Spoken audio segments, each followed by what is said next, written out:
예, 오늘은 마가복음 10장 46절에서 52절까지 해서 마가복음 10장을 이제 마무리 짓고 예수님께서는 이제 점점점 마지막 단계죠. 십자가를 향해서 지금 나아가고 있는 와중입니다. 이미 예수님께서는 이제 갈릴리 사역을 다 마치시고 지난번에 10장 시작하면서 이제 유대 지방으로 예수님께서 주로 이제까지는 갈릴리를 포함해서 유대 예루살렘 지역이 아닌 다른 지역을 돌면서 사역을 하셨는데 이제 주님이 십자가에 달리실 때가 다 되었기 때문에 이제 마지막 예루살렘을 향해서 나아가시는 그 중간에 여러 가지 이제 사건들을 우리가 다루고 있습니다.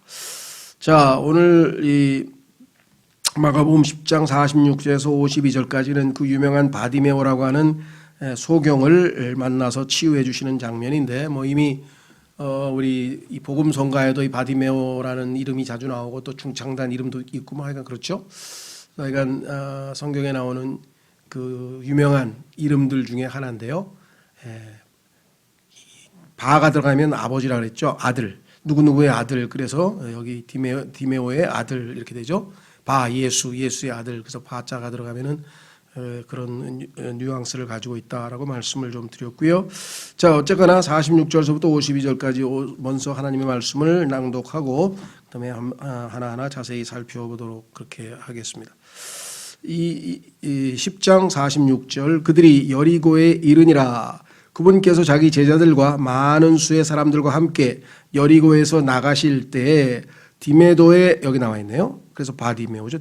디메오의 아들인 눈먼 사람 바디메오가 큰 길가에 앉아 구걸하다가 그분이 나사렛 예수님이시란 말을 듣고 소리를 지르기 시작하여 이르되 다윗의 자손 예수님이여 내게 긍휼을 베푸소서 하거늘 많은 사람들이 그에게 명하여 그가 잠잠하게 하였으나 그가 더욱 크게 소리를 지르며 다윗의 자손이여 내게 긍휼을 베푸소서 하더라. 예수님께서 멈추어 서서 그를 부르라고 명령하시니 그들이 그 눈먼 자를 부르며 그에게 이르되 안심하고 일어나라. 그분께서 너를 부르신 다음에 그가 자기 옷을 내버리고 일어나 예수님께 나아오거늘 예수님께서 그에게 응답하여 이르시되 내가 네게 무엇을 해주기를 원하느냐 하시니 그 눈먼 사람이 그분께 이르되 주여 내가 시력을 받게 해 주옵소서 하며 예수님께서 그에게 이르시되 내 길로 가라. 내 믿음이 너를 온전하게 하였느니라 하시니 그가 즉시 시력을 받고 길에서 예수님을 따르니라. 예, 뭐 사건은 그렇게 복잡하진 않죠. 여러 가지 영적 교훈들이 많이 있을 것 같은데요. 일단 본문을 좀 보시면은 첫 번째 여리고라고 하는 성에 이르렀습니다. 잘 아는 여호수아가 정복했던 그 유명한 도시였죠. 문제는 어디에 있느냐? 여기 보니까 그분께서 자기 제자들과 많은 수의 사람들과 함께 여리고에서 나가실 때, 그러니까 여리고에 도착했다가 이제 여리고를 떠나시는 장면이 나오죠. 떠나시는 즈음에 길에서 큰 길에서 이제 여기서 큰 길이라고 하는 것은 예루살렘으로 향하는 하이웨이, 그러니까 요즘으로 치면 뭐 고속도로지만 당시에는 차가 다니지 않았으니까 큰 길이라 그럽니다. 성경에 보면은 킹스 하이웨이라 그래서 저 밑에 이 우루 이 지방에서부터 이스라엘 백성들이 머물러 있었던 그 이 우루 지방에서부터 시작해서 쭉 위로 올라가서 아니죠, 우루가 아니라 우즈 지방이죠.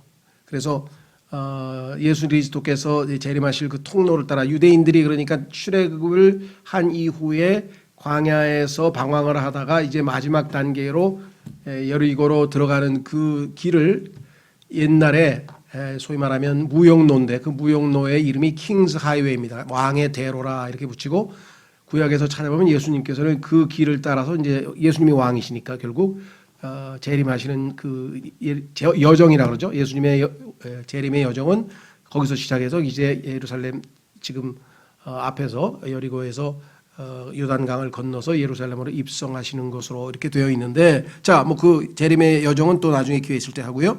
문제는 여리고에서 나가실 때에 이렇게 됐어요. 그런데 똑같은 사건이 마태복음 20장에도 기록되어 있고 누가복음 18장에도 기록되어 있습니다. 문제는 마태복음에도 나가실 때 이렇게 똑같이 기록되어 있는데 누가복음에 보면은 가까이 오셨을 때 이렇게 돼요. 여리고에 가까이 오셨을 때 그러니까 사람들이 물론 일반 사람들은 그걸 조심스럽게 읽지를 않기 때문에 기억을 못하죠. 왜 마태복음 읽을 때는 마태복음만 읽고 읽다 보니까 그런가 보다 그러는데 이 세 가지 똑같은 사건이 세 복음서에 기록되어 있으니까 그걸 한번 비교해서 어떻게 조금씩 차이가 나는지 한번 읽어보고자 하시는 분들, 또 연구하고자 또 깊이 있게 보고자 하시는 분들은 한번 잘 읽어보니까 이게 이렇게 뭐가 안 맞지? 이렇게. 그 중에 하나가 뭐냐? 누가복음은 여리고에 가까이 이르렀을 때, 오셨을 때라고 돼 있고, 마태복음, 마가복음에서는 나가실 때라고 돼 있어요. 그러니까 이런 걸 찾으면 아주 막 신나하면서 성경이 무슨 데다 뭐 이런 사람들이 있는데, 이런 구절들이 성경에 상당히 많습니다.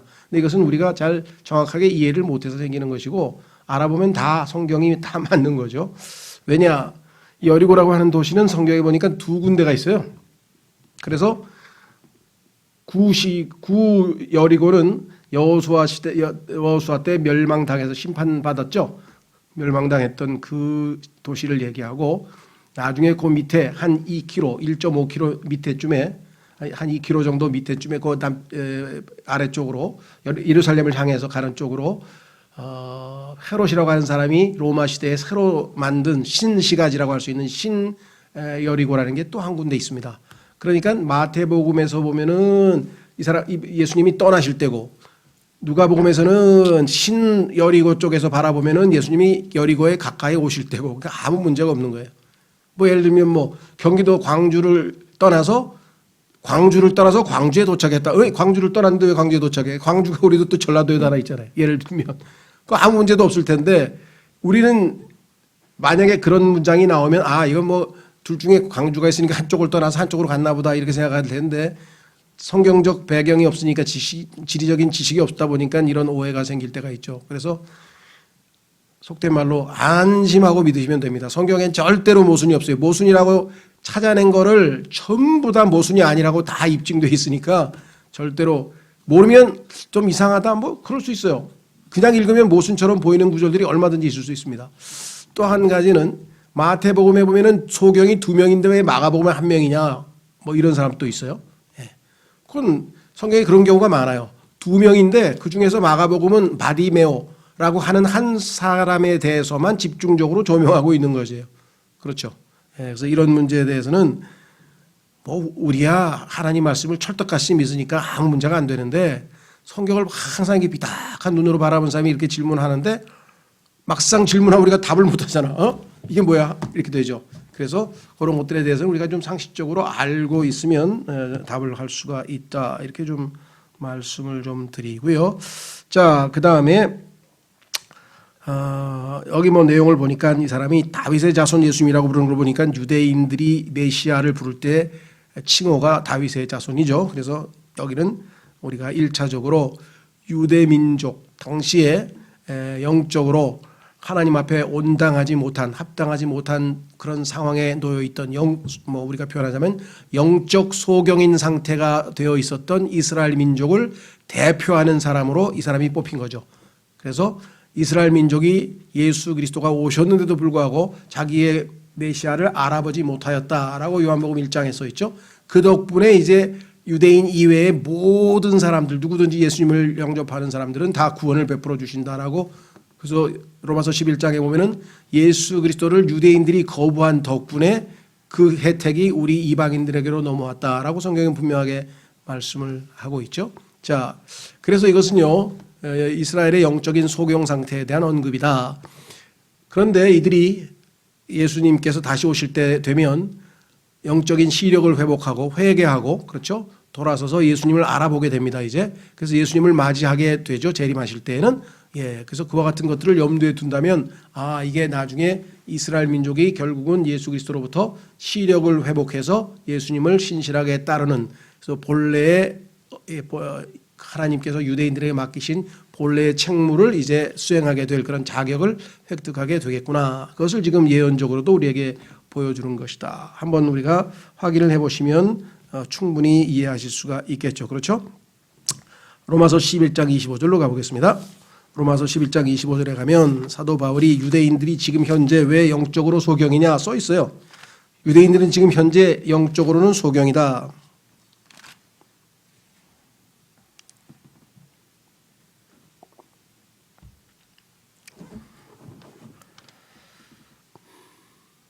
하셨습니까? 로마서 11장 25절. 형제들아 너희가 스스로 지혜로운 것으로 여기지 않게 하기 위하여 이 신비에 대해 너희가 모르기를 내가 원치 아니하노니 그것은 곧 이방인들의 충만함이 이를 때까지 일부가 눈머는 일이 이스라엘에게 생긴다는 것이라. 바울을 포함해서 상당수의 유대인들이 예를 들면 오순절날 3,000명 구원받고 많은 사람들이 그래도 구원을 받았죠. 그러나 일부는 예수 그리스도를 완강하게 거부했죠. 그렇죠? 그래서 나중에 어떻게 됐는가? 사도행전 28장으로 가보겠습니다. 사도행전 28장에 가면은 이제 하나님께서 이방인들에게로 가라. 이제 유대인들은 마음이 완악하니까 더 이상 이제 제껴놓고 한쪽에 제껴놓고 이제 이방인들에게 기회를 주겠다. 이런 장면이 사도행전 28장에 나오죠. 확인해 보겠습니다. 자, 유대인들이 사도 바울의 말씀을 계속해서 거부하니까 어떻게 말씀을 했는가? 25절, 사도행전 28장 25절. 그들이 유대인들 자기들끼리 동의하지 아니하고는 바울이 한마디 말을 한 뒤에 떠나니라. 곧 성령님께서 대언자 이사야를 통하여 우리 조상들에게 잘 말씀하셨도다. 구약에 이런 말씀이 있더니 너희에게 딱 들어맞는구나. 이르시되 이 백성에게 가서 말하기를 너희가 듣기는 들어도 깨닫지 못하며 보기는 보아도 알지 못하리라. 이 백성의 마음은 무디어지고 그들의 귀는 듣기에 둔하며 그들은 눈을 감았나니 이것은 그들이 눈으로 보고 귀로 듣고 마음으로 깨달아 회심하여 내게 고침을 받지 못하게 하려 함이라 하라 하셨느니라. 그런즉 하나님의 구원이 이방인들에게로 보내어진 것과 그들이 그것을 들을 줄 너희가 알라 하였더라. 그가 이 말들을 하매 유대인들이 떠나서 자기들끼리 큰 논쟁을 벌이더라. 그렇죠. 그래서 결국은 유대인들에게는 더 이상 이제 기회가 주어지지 않았고, 특히 사도행전 7장에서 스데반의 마지막 아주 강력한 설교에 대해서 거부감을 나타내고 사울을 죽이려고 바울을 죽이려고 했었던 것을 우리가 보게 되죠. 자, 그래서 결국은 이스라엘 백성은 눈먼 상태로 지금 일부가 눈먼 상태로 있다. 지금 현재도 지금 소위 말하면 이스라엘 사람들 유대인도 1대1로 예수님을 구원자로 우리처럼 예수님을 구원자로 받아들이면 다 구원받을 수 있습니다. 그러나 이스라엘 민족 전체는 현재 지금 아시다시피 이스라엘 정권 국가 전체는 지금 예수 그리스도를 거부하고 받아들이지 아니하는 그러한 영적인 소경 상태에 놓여 있다는 것은 너무나 명백하다는 것을 우리가 잘 아는데, 나중에 이들이 스가랴서 12장 10절에 보시면 금방 찾았던 로마서 26절을 보죠. 로마서 11장 26절. 로마서 11장 26절에 이들이 드디어 영적인 눈을 뜨고 돌아오는 장면을 약속해 놓으신 것이 있죠. 로마서 11장 26절입니다. 아까 25절만 봤죠. 26절에 보시면 뭐라고 되어 있는가? 이렇게 써 있습니다. 그리하여 온 이스라엘이 구원을 받으리라. 이것은 기록된 바 시온에서 구출자가 나와 야곱에게서 경건치 아니한 것을 돌이키리니 내가 그들의 죄들을 제거할 때에 이것이 그들을 향한 내 언약이니라 함과 같으니라. 예수님께서 재림하실 때에 이들이 회심해서 구원을 얻고 영적인 소경을 벗어버리고 이제 맑은 눈으로 메시아를 바라보고, 우리가 찌른 분이 바로 십자가에서 못 박은 분이 바로 우리의 메시아였구나라고 하는 것을 회개하는 장면이 스가랴서 12장에 기록되어 있죠. 자, 시간상 나중에 관심 있는 분들은 스가랴서 12장에 어떻게 이스라엘 민족이 회개하는지를 찾아보시면 될 것 같고요. 자, 오늘은 이제 이스라엘에 대해서는 우리가 교리적으로 여러 번 했으니까 그리스도인들에게 영적으로 어떻게 적용해 볼 것인가 한번 우리가 이 순서를 따라가 보면 쉽게 이해가 되겠죠. 자, 보십시오. 우선 첫 번째, 바디메오라는 사람은 여기 나와 있는데 눈먼 사람이라고 써 있습니다. 46절. 그런데 성경에 보니까 구원받지 못한 죄인들의 상태를 성경에서는 눈먼 사람에다 비유했죠.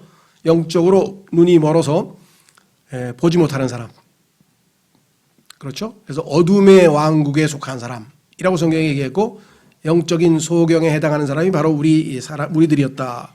그래서 그것을 어떻게 할 수 있는가? 고린도 후서에 지금 예수님을 믿지 않는 사람에 대해서 눈이 멀어 있다고 써 있어요. 확인해 보겠습니다. 고린도 후서 4장. 그러니까 왜 이렇게 쉬운, 우리가 생각할 때는 이런 좋으신 예수님을 왜 안 믿을까? 마귀가 그들의 눈을 가려서 예수 그리스도를 보지 못하게 방해하고 있다는 거예요. 그렇기 때문에 우리가 지금 기도로 필요한 거예요. 어떻게든지 방해를 제거해서 그들이 영적인 눈을 밝히 떠서 보게 하려면 우리의 기도가 필요하다. 고린도후서 4장 3절. 고린도후서 4장 3절. 만일 우리의 복음이 가려졌다면, 복음이 우리에게는 열려 있는데 가려진 사람들이 있어. 누구냐? 그것은 잃어버린 자들에게 가려졌느니라. 로스트라고 하는 말은 길을 잃어버린 자. 예수님은 우린 길을 찾은 자죠. 이 로스트라고 하는 그 단어는 그 유명한 Amazing Grace라고 하는 찬송가에 나오죠. I once was lost. 나는 한때 길 잃어버린 자였으나 but now I am found. 지금은 주님이 나를 발견하셨다네. 그렇게 돼서 우리가 길 잃어서 하늘나라로 가는 길을 잃고 지옥길로, 넓은 길로, 멸망의 길로 가는 상태를 나타낸다. 그렇죠. 어린애가 길 잃어버리면 이제 집으로 못 돌아가고 막 이상한 데서 인질로 잡혀가고 그러잖아요. 그런 상태를 얘기할 때 lost라고 하는 단어를 썼는데 그 사람들에게는 지금 복음이 가려져 있다. 비치지 못하게 되어 있다. 왜? 4절. 그들 속에서 이 세상의 신이 믿지 않는 자들의 마음을 가려. 여기 나와 있잖아요. 하나님의 형상이신 그리스도의 영광스러운 복음의 빛이 그들에게 비치지 못하게 하였느니라.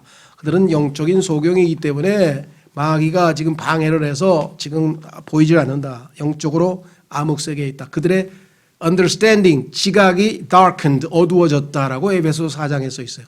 그러니까 지금 대학 교수고 굉장히 똑똑하고 하버드도 나왔다는데 왜 복음을 설명하는데 못 알아듣지? 그런 분들이 많이 물어봐요. 이거 너무 쉬운데요. 이게 왜 그걸 이해를 못할까요? 우리 과거에는 뭐 그렇게 쉽게 이해했나요?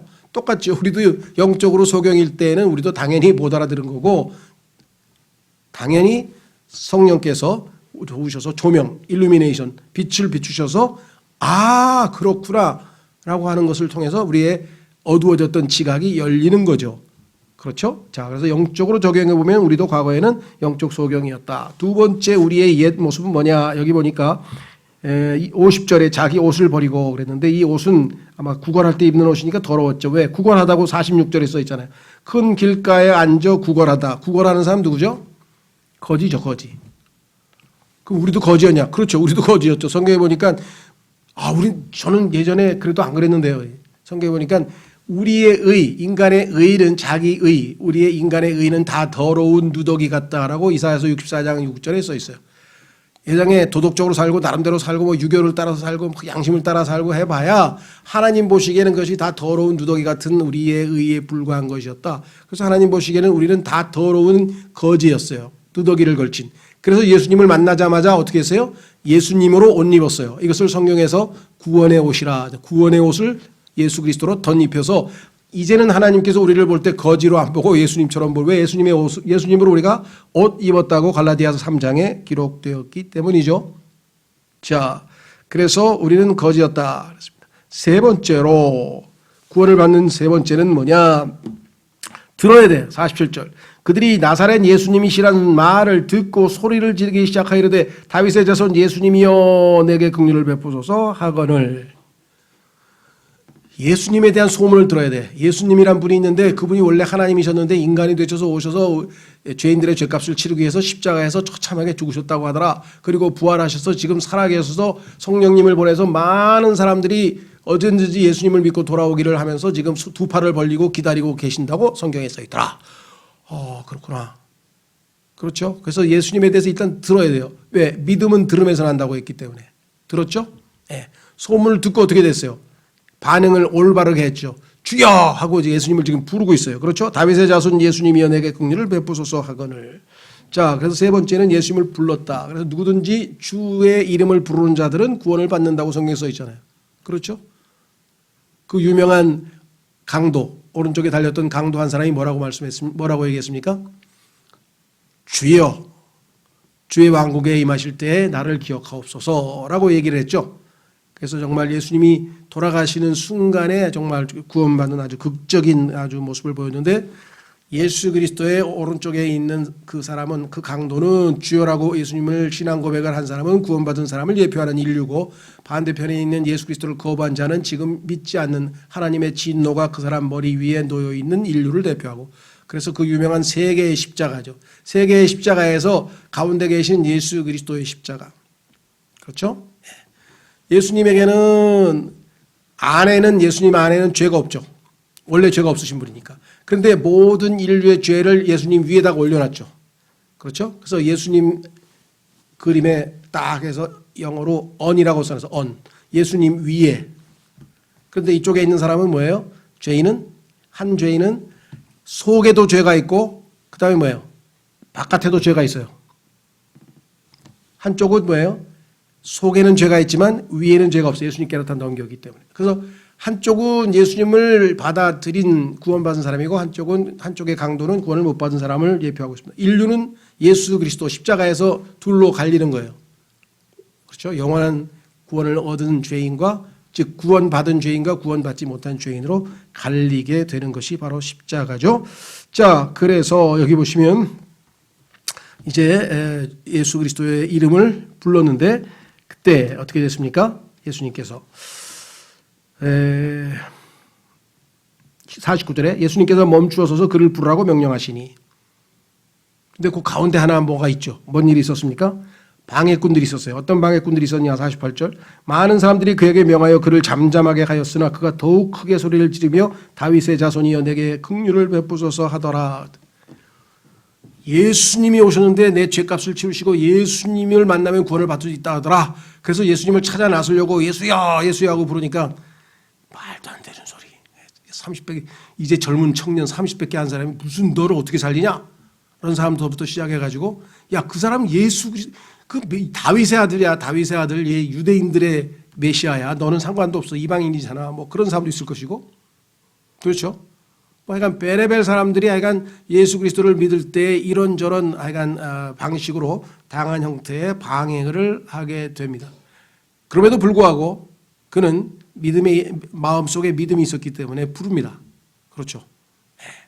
자, 듣고 믿었으니까 불렀다. 확인해 보겠습니다. 로마서 10장은 이방인들의 복음 전파를 우리에게 예표적으로 보여주고 있는 위대한 선교의 장인데, 성경에서 10이라고 하는 숫자는 이방인을 나타내고 그 이방인들의 선교를 우리에게 명확하게 보여주는 내용이 로마서 10장에 나오는데 14절, 로마서 10장 14절, 13절서부터 보겠습니다. 로마서 10장 13절서부터 누구든지 주의 이름을 부르는 자는 구원을 받으리라. 14절, 그런즉 그들이 자기들이 믿지 아니한 분을 어찌 부르리요? 믿지도 않은 사람을 왜 부르겠어요? 저 사람이 나를 도와줄 수 있다. 저 사람이 나를 구원할 수 있다라고 하는 믿음이 있으니까 쥐야 하고 불렀지, 해봐야 소용도 없다 그러면 믿음이 없는 상태에서는 뭐하러 부르겠느냐 이 말이죠. 또 자기들이 듣지 못한 분을 어찌 믿으리요? 그분에 대해서 들었으니까 저분은 기적을 베푸고 죽은 자를 살리고 무리를 걸어가시고 야, 그런 분이래. 저분은 정말 나를 구원하실 수 있는 분이셔 라고 해서 그분에 대해서 이야기를 들었죠. 들었기 때문에 믿었다. 선포자가 없이 어찌 들으리요? 누군가가 예수님에 대해서 알려줬으니까 들었겠죠. 자, 그래서 이제 우리도 그와 같은 방식으로 선교사들을 보낸다. 선포한 사람 보낸다. 이렇게 되는데요. 자, 그 다음에 네 번째로 보면은 그 방해에도 불구하고 그래도 믿음을 계속 행사하니까 예수님께서 어떻게 했습니까? 그의 믿음을 보시고 49절에 그를 부르라고 명령하시니, 이번에는 예수님이 부르시는 거예요. 그렇죠? 우리 지난번에 성도로 우리가 부르심을 받았다. 예수님으로부터 우리가 성도가 되기 위해서 부르심을 받았다. 이렇게 얘기를 우리가 찾아봤었잖아요. 자, 그래서 예수님께서 부르실 때에 즉각적으로 나아갔습니다. 50절 보십시오. 49절에 보니까 끝부분에 그분께서 너를 부르신다 하며 그가 자기 옷을 내버리고 일어나 예수님께 나아오거늘. 여기가 이제 중요합니다. 자기 옷을 내버리고, 물론 이 당시에는요 사람들이 엄청나게 많았기 때문에 겉옷을 질질 끌고 갈 수도 없어요. 가다가 옷에 걸려서 밟혀서 넘어지든지 했을 거예요. 그렇죠? 상징적으로 뭡니까? 옷이라고 하는 것은 무화과나무를 내표하고 무화과나무는 우리의 의의를 내표하고, 그래서 그 우리가 거칠에 뭐 나의 명예, 나의 가족, 나의 뭐 하여간 그 어떤 것도 다 떨어버리고 오직 예수 그리스도만 바라보고 십자가만 바라보고 나아간 거겠죠. 예. 그래서 일단 이 옷이라고 하는 것이 상징하는 것은 아까도 설명했듯이 바로 우리의 의, 자기 자신을 신뢰하는 그 모든 것을 다 내려놓고 주님 앞으로 나아가게 됩니다. 많은 사람들이 행위구원 열심히 봉사해서 주일 성수도 하고 헌금도 많이 내고 뭐도 하고 해서 주님 나 이렇게 열심히 신앙생활했어요. 구원시켜 주세요. 그게 아니라는 것을 우리가 가인을 통해서 배웠죠. 그게 아니고 빈손 들고 나는 이렇게 무기력하고 이렇게 추악하고 이렇게 더럽고 이렇게 하나님 보시기에 합당치 아니한 정말 죄인입니다. 불쌍히 여기소서 했을 때 주님께서 받아주시는 거겠죠. 자, 그래서 누구에게 나가냐? 5절 보니까, 5번째 보니까 예수님께 나아오늘, 이게 중요합니다. 예수님께 나아가야지 목사에게 나아간다, 뭐 엉뚱한 데 나가는 사람이 있어요. 예수님께 나가서 구원을 주시는 예수님을 만나야죠. 예수님을 만나야 된다. 그래서요, 수고하고 무거운 짐진 자들아 다 뭐예요? 내게로 오라. 내게로 오라 그러잖아요. 성경에서 항상 내게, 예수님께로 가야 구원을 받는다. 어떤 교회 가면 구원받는데, 야, 어디 가면은 그 목사님 안수 받으면 구원받는데, 이건 다 쓸데없는 일이고요. 예수 그리스도께로 나아가서 구원을 주시는 분은 Savior, 구원자는 한 분뿐이시죠.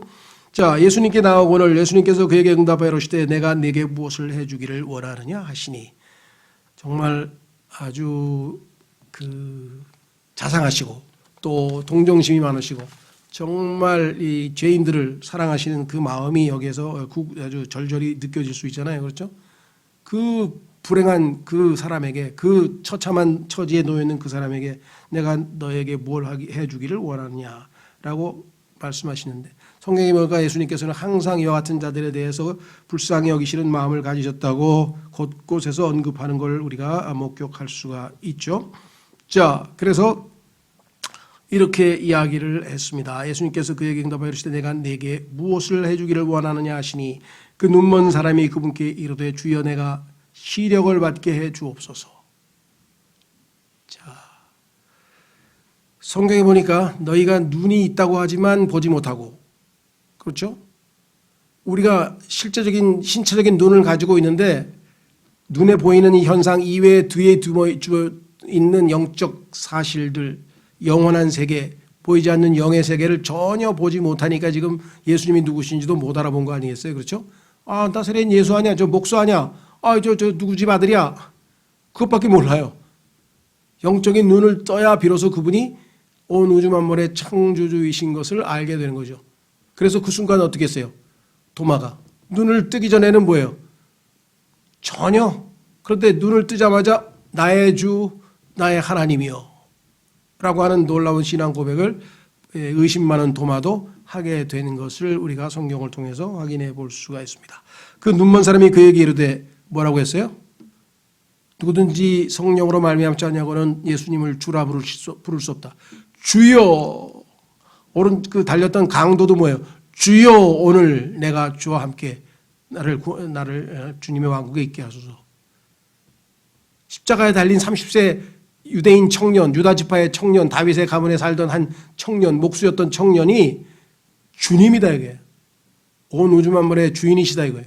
창조주이시다. 이것을 고백을 한 것이죠. 그래서 주여 내가 시력을 받게 해 주옵소서. 그래서 볼 수 있는 순간 드디어 영적인 눈이 떠지고 그가 이제 하나님의 자녀가 되는 순간이겠죠. 자, 그래서 결국은 이것을 예수님께서 뭐라고 해석을 했냐? 이 사람의 그 주여라고 부르는 그 신앙 고백에 대해서 예수님께서 그것을 믿음이라고 해석을 해주셨죠. 52절 예수님께서 그에게 이르시되 내 길로 가라. 주님과 함께 와서 구원을 받은 사람은 이제 너희는 가서, 그랬죠? 증인이 될 것이다 라고 했죠. 자, 너희는 내 길로 가라. 내 믿음이 너를 온전하게 하였느니라 하시니, 믿음이라고 하는 수단만이 주님께서 사용하시는 구원을 주시는 유일한 수단이다. 행위도 아니고 도덕도 아니고 그 어떠한 섬김도 아니고 예수님은 한 가지, 마음이 온전히 예수 그리스도를 신뢰하고 있는지, 하나님께서 자신에게 베푸신 진리의 사랑을 받아들였는지 안 받아들였는지 그거를 보신다 이 말이죠. 그래서 데살로니가 후서에서는 구원받지 못한 사람들은 진리의 사랑을 받아들이지 아니해서, 거부해서 구원을 못 받았다고 분명히 성경에 써 있습니다. 하나님의 사랑은 이미 베풀어졌어요, 십자가에서. 그런데 그 십자가의 사랑을 받아들여서 예수 그리스도를 구원자로 영접하는 사람과 그것을 의심하고 믿지 아니하고 거부하는 사람과 거기서 갈림길이 있는 것이죠. 내 길로 가라. 내 믿음이 너를 온전하게 하느니라 하시니 그가 즉시 시력을 받고, 여기 또 중요한 사실이 나와 있네요. 왜? 구원은 점진적인 것이 아니에요. 즉시로 이루어지는 거예요. 순간적으로 이루어지는 것이에요. 그런데 이것을 자꾸만 점진적으로 해석하는 사람들이 있어요. 그 대표적인 사람이 누구냐? 대표적인 그룹이 로마 가톨릭 교회입니다. 확인해 보겠습니다. 베드로전서 2장. 베드로전서 2장으로 가시면 구원이 점진적으로 이루어진다고 생각하는 사람들이 성경을 뜯어 고친 내용이 나옵니다. 베드로전서 2장으로 가시면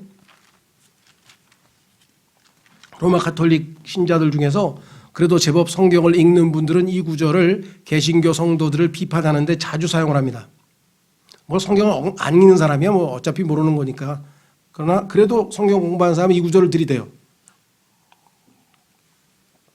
특히 신부님들이 이 구절을 많이, 신부님들이 개신교 신자들은 너무 교만하신 것 같아요. 하면서 자, 베드로전서 2장 1절 그러므로 모든 악의와 모든 교활함과 위선과 사기와 모든 비방하는 말을 버리고 새로 태어난 갓난아기들로서 말씀의 순수한 젖을 사모하라. 이것은 너희가 그 젖으로 말미암아 성장하게 하려 함이라. 그러니까 그 젖으로 말미암아 성장하게 하려 함이라고는 성장은 뭘 얘기합니까? 출생을 전제로 하는 거죠. 아기가 태어났으니까 자라지 태어나지도 않은 아기가 어떻게 자라겠어요? 이미 태어나서 영적으로 탄생을 했어요. 거듭났어요. 하나님의 자녀가 됐어요. 그런데 그들은 하나님의 말씀의 젖을 먹고 자라나야 돼요. 그렇죠. 근데 이 순수한 말씀의 젖도 신령한 젖이라고 번역을 해놔가지고 막 신령한 젖 그러니까 이게 뭐 좀 이상한 거 순수한 말씀의 젖이라고 정확하게 성경에 나와 있는데 그걸 이상하게 번역을 했는데 그것도 문제고요. 두 번째는 아주 결정적인 아주 이 누룩은 뭐냐? 그 젖으로 말미암아 성장하게 하렴이라 이렇게 되어 있는데 즉 말씀의 젖을 먹고 성장하라 그랬더니 그 젖으로 말미암아 구원에 이르도록 성장하려 함이라 해서 구원에 이르도록이란 말을 여기다가 첨가시켜 놨어요. 완전히 독을 집어넣어야 돼. 독. 구원을 받은 다음에 성장하는데 구원에 이르도록 성장한다고 이렇게 썼어요. 그래서 구원을 점진적 과정이라고 생각하는 거예요. 이런 구절들이 성경에 몇 가지 잘못 읽으면 그렇게 오해할 만한 구절들이 있어요. 그래서 죽어봐야 알죠. 구원 받았는지 안 받았는지 어떻게 당신은 그렇게 똑똑합니까? 당신은 정말 하면서 어떻게 보면 그렇죠. 개신교인들이 당신이 구원 받았는지 안 받았는지 어떻게 아냐 이거야. 우리는 성경에 써 있으니까 아는데 그 사람들은 뭐라고 얘기하냐면 건방지다 이거야. 죽어봐야 한다 이거야. 그래서 구원에 이르도록 열심히 노력해야 된다고 이렇게 생각하는 거예요. 얼마나 지금 정말 이 교묘하고 악랄하게 사람들을 속이고 있는가. 그리고 얼마나 많은 사람들이 가톨릭은 말할 것도 없고 개신교에서도 상당수가 지금 행위구원 뭐 소위 말하는 큼직한 뭐 여호와의 증인 안식교 무슨 교 이게 다 행위구원을 하려고 하는 거죠. 그렇죠? 행위구원에 빠져 있는 사람들이 지금 얼마나 많은지 몰라요. 그게 가인의 종교라고 성경이 했어요. 그래서 가인의 길로 가면 안 된다고 성경에서 강력하게 경고했어요. 가인의 길은 뭡니까? 아까 얘기한 누더기, 자기의를 하나님 앞에 보여서 하나님 내가 이 정도로 살았는데 구원 안 시켜줍니까? 이러고 지금 하나님 앞에 아니 예수님과 비교해서 동등해져야 저울을 천칭이죠. 저울을 달았는데 예수님과 딱 균형을 이루어야만 예수님처럼 예수님 수준의 의로움이 있어야 되는데 성경이니까 예수님은 죄를 알지도 못하고 죄를 짓지도 아니하고 죄와 상관도 그런 죄를 하나도 안 지은 사람이 있습니까 이 세상에? 그런데도 불구하고 하나님 앞에 행위로 율법의 행위로 의롭을 됨을 받으려고 애를 쓰는데 성경이 분명히 얘기했죠. 율법의 의로는 하나님 앞에 의롭게 될 육체가 단 하나도 없다고 로마서에 이미 하나님께서 3장에 선포를 하셨다라는 사실을 우리가 기억해야 되겠죠. 그래서 구원은 즉각 시력을 받았잖아요. 자 마지막으로 그 이후에 어떻게 했습니까? 그 길에서 바로 어떻게 해요? 예수님을 따르니라. 그래서 뭡니까? 에베소서 5장 1절에 너희는 하나님을 따르는 자가 되라. 이 세상의 풍조가 아니고 그렇죠? 권력이 아니고 쾌락이 아니고 명예가 아니고 이 세상의 그 어떠한 것도 아니고 오직 하나님을 따르는 자가 되라. 바울도 내가 예수 그리스도를 따르는 것처럼 너희는 나를 따르는 자가 되라. 주님이 부르셨는데 그 주님과 함께 가야지. 그렇죠? 거기서 주님과 함께 움직이지 아니하고 엉뚱한 정말 머물러 있다던가 아니면은 또 다시 잘못된 길로 대마처럼 중간에 가버리면은 우리가 이 얼마나 손실을 볼 것인지 한번 깊이 생각해 봐야 한다. 그래서 주님께서는 분명하게 이제 즉각적인 구원과 아울러 그 다음에 우리에게 두 번째 초청해요. 그것은 뭐냐? 자, 마무리 짓겠습니다. 마태복음 11장 읽고 마치겠습니다. 마태복음 11장에 가면은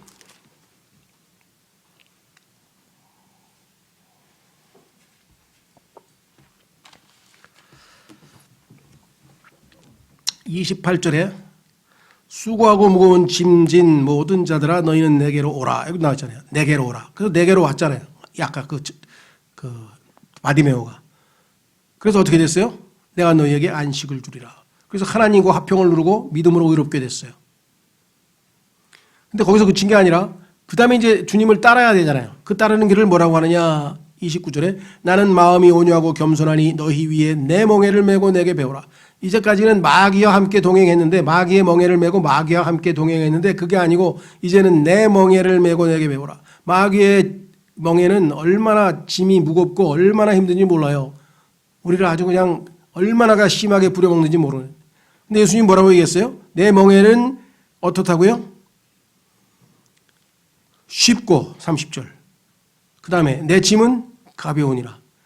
근데 마귀는 거꾸로 생각하게 만들어요.